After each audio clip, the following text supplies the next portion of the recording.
Good to see everybody here this morning. Hey, we are in part 9 of our series called The Gospel According to John. And it's called that because John is telling us the gospel or the good news according to his experiences, his time with Jesus. And really, that's what all of the gospel writers did. They wrote to a specific audience with a specific message based on their experiences, based on people that they talked to. So, for example, Matthew, was a Jewish tax collector before Jesus called him. And so he wrote to a primarily Jewish audience to convince them that Jesus was the Messiah that they'd been waiting for, that Jesus was that person that they'd been longing for all those years. And then Mark, who was a cousin of Barnabas and a close associate of Peter, wrote his gospel to primarily a Gentile or non-Jewish audience. And what he was really trying to do was prepare them, and it was a letter sent to Christians in Rome. So he was preparing those Roman believers for the persecution that was coming for any followers of Jesus. And then Luke, was written by Dr. Luke, who was a really, really close associate with the Apostle Paul. And Luke, his gospel was to everybody. It was to encourage everyone in their faith based on what Luke had seen, but also what he'd investigated, right? In the beginning of his letter, he says, hey, I've investigated this. I've interviewed people. I've talked to people. I've talked to the eyewitnesses. Here are the facts. And so Luke's gospel fills in a lot of blanks for us as believers when we read the other Gospels as well. And then you have John, right? John's the self-described disciple whom Jesus loved. And we've been in this now for 8 weeks. And so I'm just, again, recap, because I know we have several new people here today. But John wrote his Gospel, really had a twofold purpose.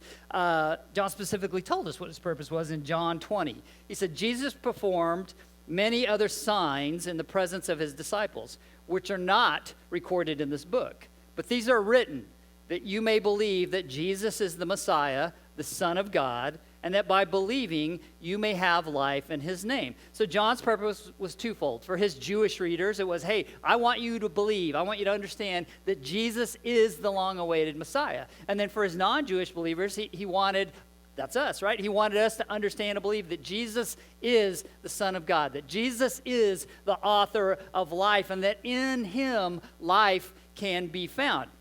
And to do that, John focused on what he called signs. We've talked about this before, right? Those are really miracles, but for John, they were signs that pointed to Jesus and declared Jesus really is the Son of God. Who else could do these things but God himself, right? And so he recorded those not so that we would know what happened, but so that we would believe that Jesus is who he says he is, that Jesus really is the Son of God. But more than that, just as he said in John 20, that by believing we would have life in his name, that we would have a different kind of life than before we believed. Not the same life, but a better, new, different kind of life before we believed, and a life that's different than everybody else around us that doesn't believe, right? So it's not just life, it is a different kind of life and a better life. That's what John was writing about and what he hoped that his readers would find in the person of Jesus Christ.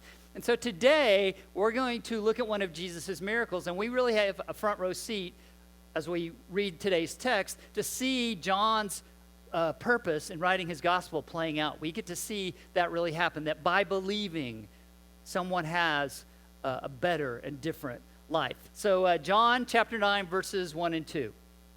As he went along, he saw a man blind from birth. This is talking about Jesus.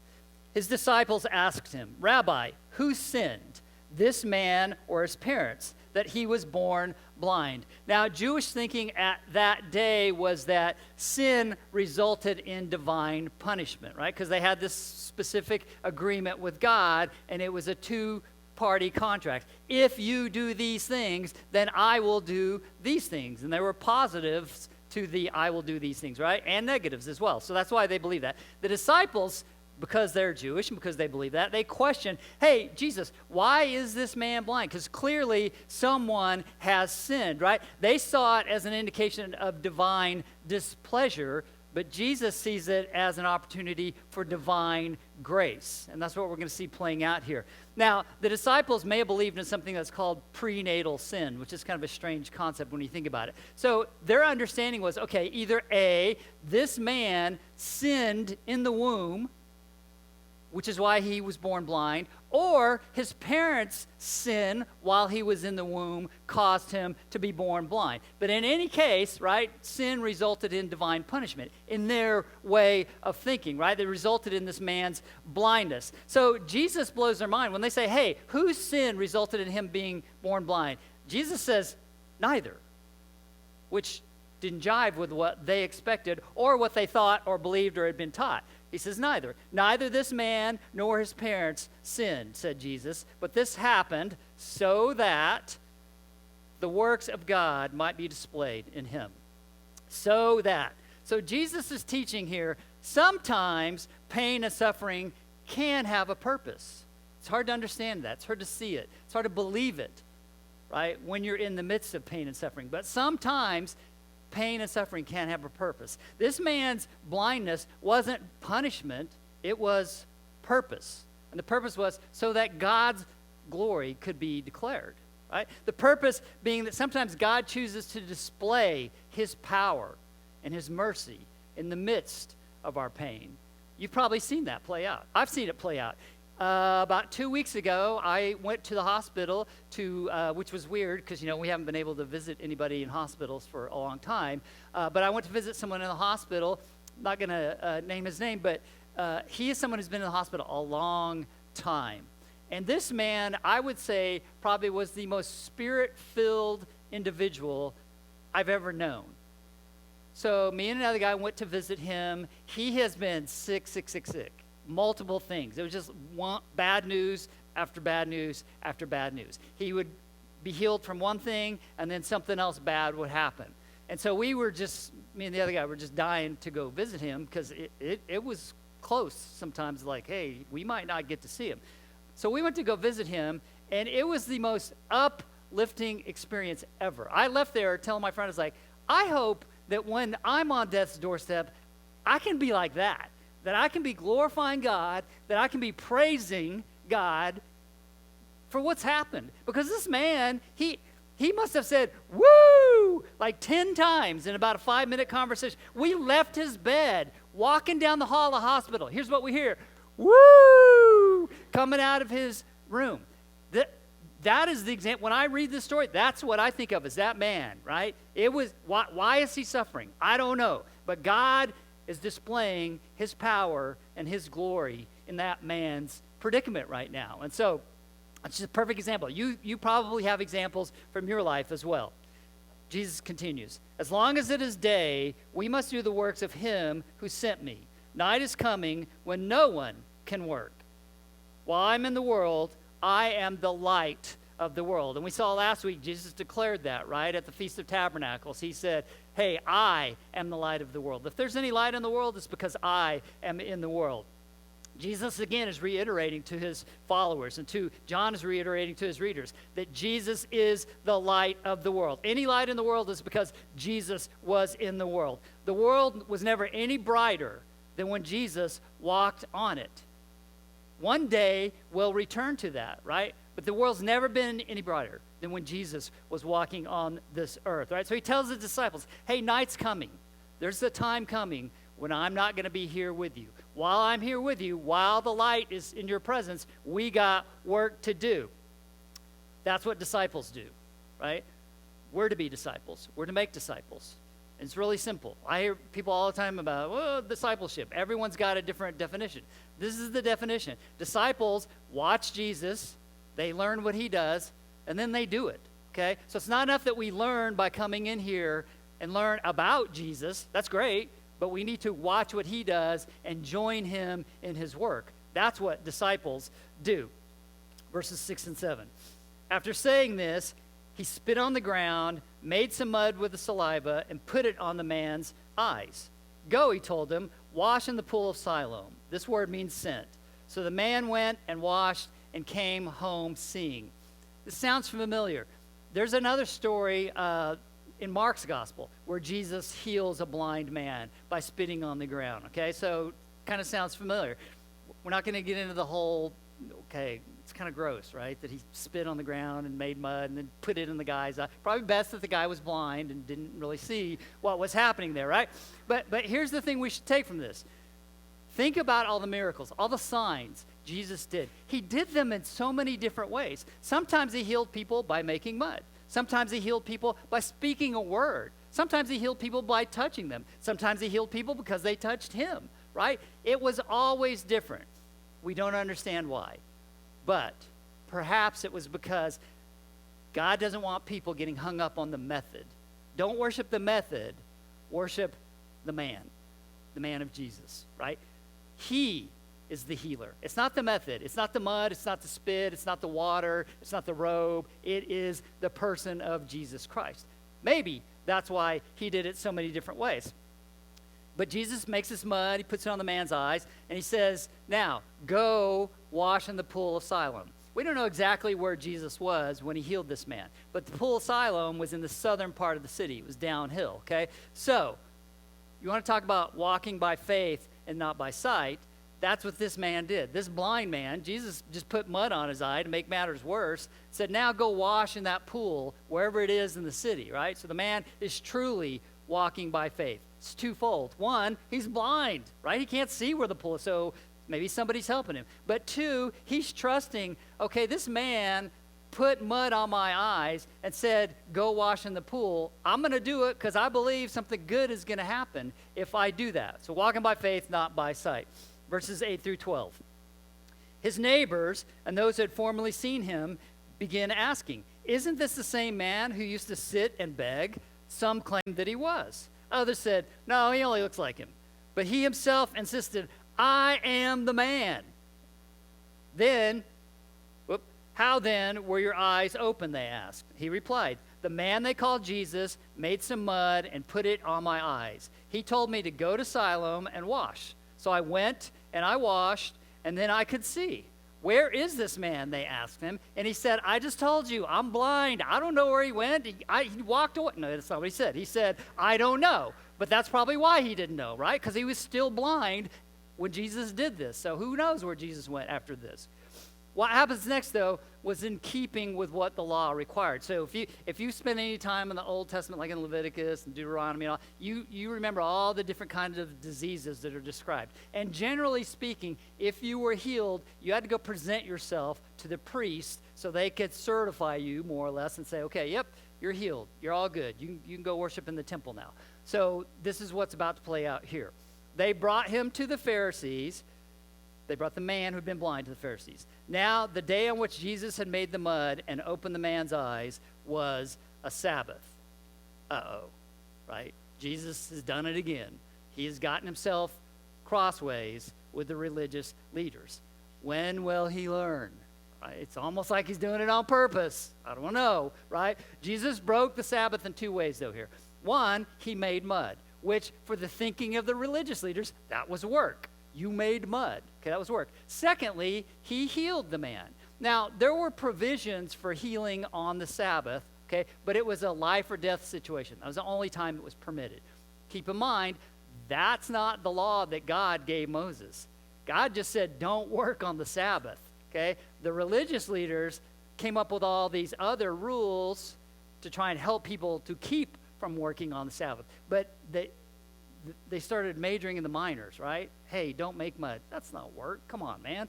But so they totally lost track of what the law was intended for, right? God gave the law because he knows his children. He knows it's not good for us to work 7 days a week. We need rest. It's not good for us spiritually, physically, mentally, right? We need downtime. We need to rest. And that was the law God gave. Take 1 day to rest and recuperate, and then you can work 6 more days. Verse 15. Therefore the Pharisees also asked him how he had received his sight. He put mud on my eyes, the man replied, and I washed, and now I see. And again, it's probably best that he didn't know how Jesus made that mud. All he said was, I don't know. He came up with some mud, put them on my eyes. Some of the Pharisees said, "This man is not from God, for he does not keep the Sabbath." And as we said, technically, Jesus didn't break the Sabbath. If you go back to the law, right? If you go back to the Ten Commandments, it's like, hey, you should set aside one day and rest. You shouldn't work 7 days of the week. You have 6 days in a week to work. You should rest on the seventh day. But Jesus did break their interpretation of the law, okay? Because as the religious leaders, they saw their goal is we need to help people not break the law. So let's put guardrails in front of the guardrail so that you never hit the guardrail. That's what all these other laws were. Jesus broke what they thought God wanted. It was their interpretation of what God was trying to do, what God would do and wouldn't do, and what God would allow and wouldn't allow. In other words, Jesus didn't fit in to their view of who God is. They had a preconceived notion. This is how God operates. This is who God is. And this guy doesn't fit into that mold, right? You've probably heard people say, don't put God in a box. And what they mean is that God is so big that there's so much we don't understand. You can't possibly contain him in some type of container, right? You can't contain him in your preconceived notions of who God is. We try and pour God into a container that is formed by our theology, our values, our lifestyles, and our culture. All those things shape who you think God is. And so when you hear about God, when you read about God, you're pouring God into yourself, and you are shaped by those things, right? Maybe what you're reading doesn't agree with your theology. Or maybe it does agree with your theology, but it doesn't agree with your lifestyle. Or maybe it agrees with those two things, but it doesn't agree with the culture. And so all of those things tend to shape what you think about God and how you view God and how you respond to God. Verse 16. But others asked, "How can a sinner perform such signs?" So they were divided. Then they turned again to the blind man. "What have you to say about him? It was your eyes he opened." The man replied, "He's a prophet." And so the man really didn't understand what had happened, right? We wouldn't understand either. If Jesus just spit, made some mud, put it on our eyes, said, "Go wash in this water," and all of a sudden you can see. You were born blind.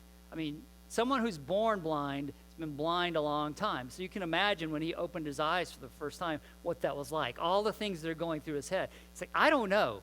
I don't know the answer. I've heard that Jesus is a prophet, so I think that's who he is. Maybe he's a prophet. Verse 18. They still did not believe that he had been blind. Now, why?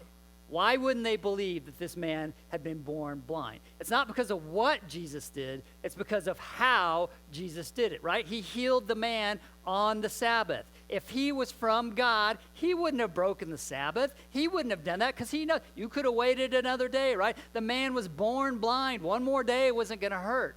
So clearly, you can't be from God because it doesn't fit into our worldview. It doesn't fit into our definition of what we think God is all about. So because of that, they didn't believe that the man had been born blind. So they didn't believe that he had received a sight until they sent for the man's parents. "Is this your son?" they asked. "Is this the one you say was born blind? How is it that he can see?" And then his parents replied, "We know he is our son," the parents answered, "and we know he was born blind. But how he can see now, or who opened his eyes, we don't know. Ask him.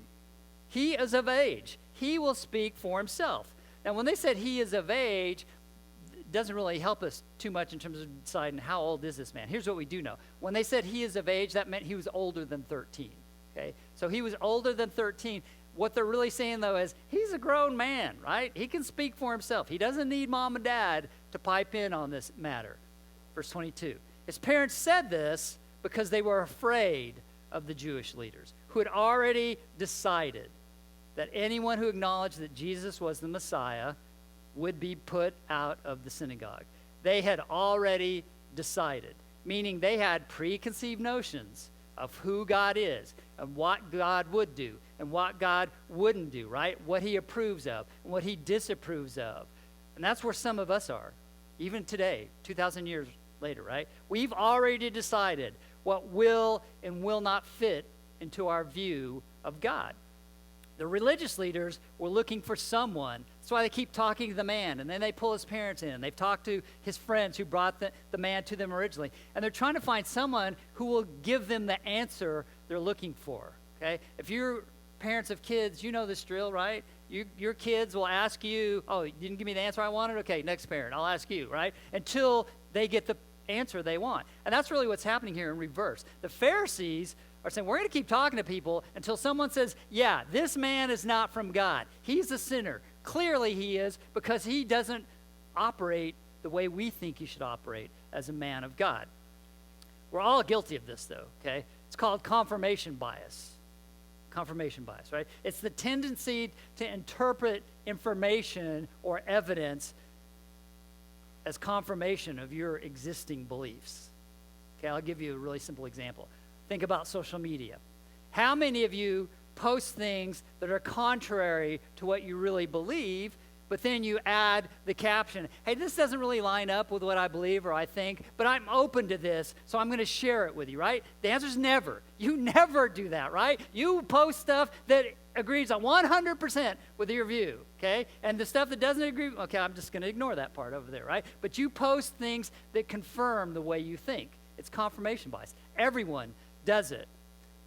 Being put out of the synagogue was a big deal. This is why that man's parents were so terrified. That's why they were basically kicking the ball back in their son's court. Ask him. He's of age. Don't ask us, right? Because we don't want to be put out of the synagogue. This was more than being a social outcast. If you got put out of the synagogue, it meant that everyone else that worshiped in that synagogue could have nothing to do with you. Could have nothing to do with you. And so, would you be a social pariah? Absolutely. Yeah. Nobody can hang out with you. Nobody can talk to you, right? But it's bigger than that, because think about the time. Most people were self-employed. You either grew stuff, made stuff, or caught stuff, okay? And you needed people to buy your stuff because you needed money to buy their stuff, okay? But if you can't have money, you can't buy their stuff. And even if you had the money to buy their stuff, now you can't buy their stuff because they can't have anything to do with you. So you would be in a world of hurt if you got put out of the synagogue. Basically, you'd probably have to move, or I don't know what you would do, but your life as you knew it would be over. Verse 23, that's why his parents said, he is of age, ask him. A second time, they summoned the man who had been blind. Give glory to God by telling the truth, they said. We know this man is a sinner. So the leaders are refusing to accept that God could be involved in what happened. There's no way God was in this. Because again, you broke our rules. Not God's rules. You broke our rules and what we think of God and how he operates. Because if it's true, if God really is involved, well, that blows our whole view of who God is and what we think he's about. So clearly, the only answer is somebody's lying. That has to be the answer, right? So the man replied, whether he is a sinner or not, I don't know. Here's what the man was saying. I don't know if he's a sinner. There's a lot of things I don't know. I don't understand how this happened. Because I was blind, I couldn't see what happened. There's so many things about this I don't understand. I'm not sure I really understand who Jesus is, right? But I don't have to understand everything to believe one thing. I don't have to be able to explain everything to believe one thing, right? It happened. That's the one thing I know. I understand that I have been forever changed after this encounter with Jesus. You don't have to believe everything to believe something. You don't have to understand everything to believe one thing, okay? Some of you are like the religious leaders, right, in this story. You believe in God. You're not sure about Jesus. There are some things about the story of Jesus I can get behind. And there's some things I question. There's some things I'm not sure about, right? You've heard things about Jesus. Maybe you've read them in your Bible. But you feel you need to understand everything to believe one thing. And I get that, okay? I live most, not all, but I live most of my life as a very linear thinker. Okay, don't come to me and say, hey, let me tell you about B and C, because I'm going to say, time out. Let's go back to A, because I can't wrap my mind around B and C until I understand A, right? I do that most of the time, but I don't live my whole life that way, and you don't either, okay? You don't live your life that way. You don't have to understand everything to believe one thing in your life. Here's a couple of examples for you, right? For example, irony. Okay, who really understands irony?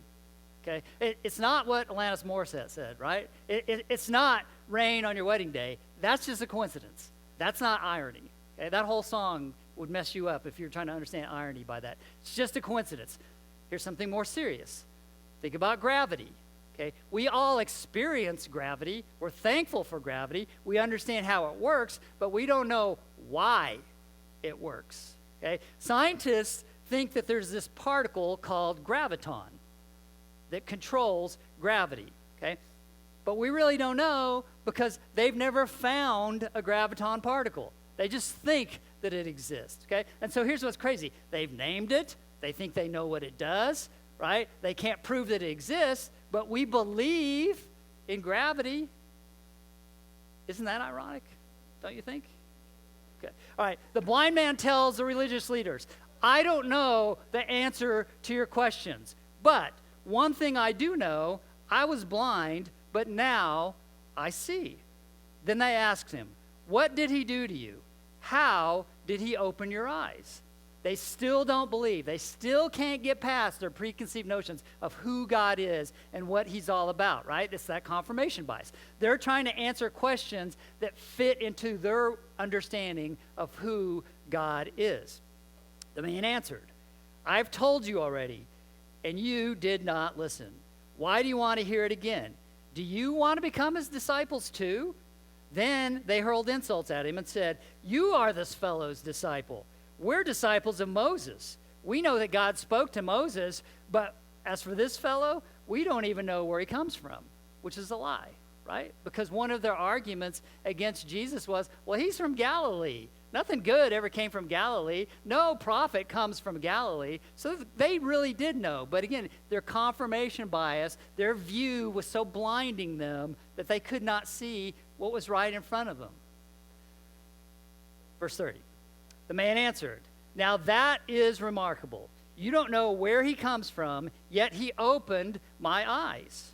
We know that God does not listen to sinners. He listens to the godly person who does his will.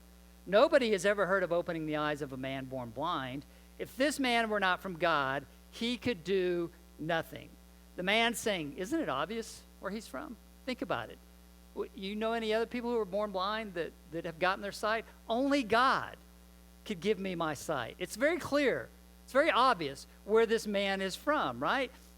And it wouldn't happen if he weren't from God, because God wouldn't do something that only God can do if this man weren't from God. To this they replied, you were steeped in sin at birth. How dare you lecture us? And they're saying, you deserve to be born blind. It was either your sin or your parents' sin that caused you to be born blind. In fact, your parents deserved to have you as a blind son, so that it would be embarrassed because you had to become a beggar. This is all on you, buddy. That's what, when they say you were steeped in sin, they're 100% saying, it is your fault or your parents' fault that you were born blind. And then verse 34, and they threw him out. So his parents' greatest fears come to fruition. They've thrown the man out of the synagogue. This man, the only witness who could speak firsthand to what has happened. He's the only one that can say, yeah, I was really blind from birth, and now I can see. And they've rejected him and the information that he has about Jesus. They refused to accept it. Later on, Jesus heard that they had thrown him out, and when he found him, he said, do you believe in the Son of Man? Who is he, sir? The man asked. Tell me so that I may believe in him. Jesus said, you have now seen him. In fact, he is the one who's speaking to you. Then the man said, Lord, I believe, and he worshiped him. Now, that word worship in the original language, it really means the man prostrated himself before Jesus. Said another way, he fell down on his knees, put his face in the dirt at the feet of Jesus and worshiped him. He bowed down. So this man no longer has a place in the synagogue. Where he could have worshiped God is no longer an option. But he finds a new place to worship, at the feet of Jesus. See, he was willing to leave behind what he knew and understood about God, about the law, about synagogue life, to consider and to accept that Jesus is who he says he is, right? That Jesus is the Son of God. He is the Messiah, right? He's the light of the world. And the light has given him his sight and new understanding. Like this man, we're all spiritually blind at birth. We can't see the light unless something changes, because we're born spiritually blind. In fact, mankind is spiritually blind to the light unless something happens. And it's the role of the light of Jesus to come into the world and give us new sight and new understanding. You know, I recently had a conversation with a man. It was really interesting. He doesn't believe that the resurrection is real. He thinks it's an allegory. He believes that Jesus was sent by God. He believes that Jesus was a good man, but he is not the Son of God. And he doesn't believe that the resurrection is real. And you can't believe that Jesus is the Son of God without the resurrection, right? Otherwise, he's just a good man. But he doesn't believe the resurrection is real because that's not possible. Nobody else has ever been resurrected. Therefore, it has to be an allegory. See, Jesus, again, he doesn't fit into this container this man has built of who God is and how God operates. See, Jesus doesn't conform to our expectations because God is doing a new thing through him. Jesus said that I've come to do a whole new thing. If you're going to receive him, you have to adjust your expectations. You have to have new expectations. In fact, you have to have a new you, because the old you can't hold Jesus. It can't hold this new thing that Jesus is doing. You can't contain the new in the old. Jesus said it this way. He said, "And no one pours new wine into old wineskins. Otherwise, the wine will burst the skins, and both the wine and the wineskins will be ruined. No, they pour new wine into new wineskins." Jesus is the new wine. He's talking about himself when he says that, right? New wine is for new wineskins because they can accommodate expansion. An old wineskin is just old, dried out leather. It's not going to expand anymore. Eventually, it will burst, okay? New wine is alive and it's fresh. Jesus couldn't be fit into preconceived patterns or expectations then, and he can't now because it's something totally new. He is something new and alive and vibrant. Apart from the work of the Holy Spirit, right, opening your eyes, making you a new wineskin, you can't receive the new wine that Jesus brings. That's why Jesus says you can't put new wine in old wineskins. You need a new wineskin. Old, used wineskins have been stretched out. You put new wine in them because the fermentation process, it generates gas. It would burst that old wine because they're not pliable. There's no more give in the wineskin because new wine brings new life, right? New wine is alive. It's active. It's fermenting. It's bubbling up. It's being transformed into something else. The wine that goes into the wineskin is not the same wine that comes out of the wineskin. It is being transformed into something new and better. And it expands the container that holds it. Why don't you bow your heads and close your eyes just right where you are. I want to pray first for a minute.